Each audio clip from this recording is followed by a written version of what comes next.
সাধারণ ধর্মঘট হচ্ছে দেশে, তার সমর্থনে আমরা আজকে এই পথসভায় সামিল হয়েছি। আমরা যে বিষয়টা তুলতে চাই যে আজকে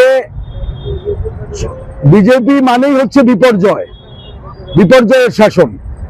আজকে দেশের আর্থিক ক্ষেত্রে, সামাজিক জীবনে, রাজনৈতিক অধিকারের ক্ষেত্রে, সংসদীয় ব্যবস্থার মধ্যে, দেশের পররাষ্ট্র নীতির ক্ষেত্রে, দেশের সার্বভৌমত্বের প্রশ্নে সর্বত্রই এই 11 বছরের মোদী শাসনে দেশে বিপর্যয় নেমে এসেছে।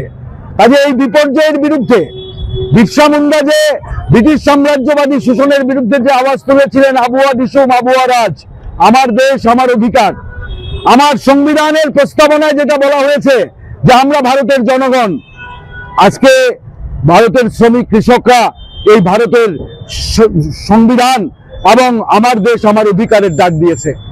আজকে দাসত্বের শ্রম কোড, যেটা লেবার কোড, এটাই হচ্ছে সবচেয়ে বড় প্রশ্ন দেশের সামনে, যে অর্জিত অধিকার কেড়ে নেওয়া। আজকে রেশনের অধিকার থাকবে না, আজকে এসটি এসসির সংরক্ষণের অধিকার থাকবে না, আজকে পেনশনের অধিকার কেড়ে নেওয়া হয়েছে। আজকে আমার আপনার মৌলিক অধিকার, যেটা ভোটের অধিকারও কেড়ে নেওয়ার ষড়যন্ত্র হচ্ছে। বিহার নির্বাচনের আগে যেটা আমরা দেখছি যে পরিযায়ী শ্রমিকদের 20% এবং 5 কোটি বিহারের মানুষের ভোটাধিকার থাকবে কিনা বড় প্রশ্ন হয়ে দেখা দিয়েছে। কাজেই আজকে আমার দেশ আমার অধিকার রক্ষার জন্য, সংবিধান রক্ষার জন্য যে 9 জুলাইয়ের যে ধর্মঘট, সেই ধর্মঘটে সামিল হতে হবে। আজকে যারা ভাবছে যে ফেসিবাদ কি, হ্যাঁ, সেই সময়ে 19 শতাব্দীর সেই ইউরোপের ফেসিবাদের সময় একটা কবিতা রচনা করেছিলেন মার্টিন লুথার। তিনি বলেছিলেন যে আমি প্রথম ফেসিস্টরা এসে ধরে নিয়ে গেছে কমিউনিস্টদের, আমি কমিউনিস্ট নই, আমি প্রতিবাদ করিনি। এরপরে তারা এসে ট্রেড ইউনিয়ন নেতাদের ধরে নিয়ে গেছে, আমি প্রতিবাদ করিনি, কারণ আমি ট্রেড ইউনিয়নিস্ট নই, ট্রেড ইউনিয়ন কর্মী নই। তারপরে তারা এসেছে ইহুদি ধরে নিয়ে গেছে, আমি ইহুদি নই, আমি প্রতিবাদ করিনি। এরপরে ফ্যাসিস্টরা এসে আমাকে ধরে নিয়ে যাচ্ছে, তখন দেখছি আমাকে দেখার বা প্রতিবাদ করার কেউ নেই। কাজে আজকে যারা আমরা ভাবছি যে এটা মুসলিমদের বিরুদ্ধে বিজেপি এবং আরএসএস, হ্যাঁ, যেভাবে তারা কাশ্মীরকে কেড়ে নিয়েছে, হ্যাঁ, যেভাবে তারা সিএ এবং যে এনআরসি লাগু করেছে, কাজে এটা আমার হিন্দুদের জন্য নয়। এখন যখন দেখা যাচ্ছে যে সংরক্ষণের অধিকার কেড়ে নেওয়া হচ্ছে, দলিত আদিবাসীরা তখন বুঝতে পারছে এই ফ্যাসিস্টরা আমার অধিকারও কেড়ে নেবে। কাজে এখন আমরা দেখতে পাচ্ছি আমার ভোটের অধিকারও থাকবে না।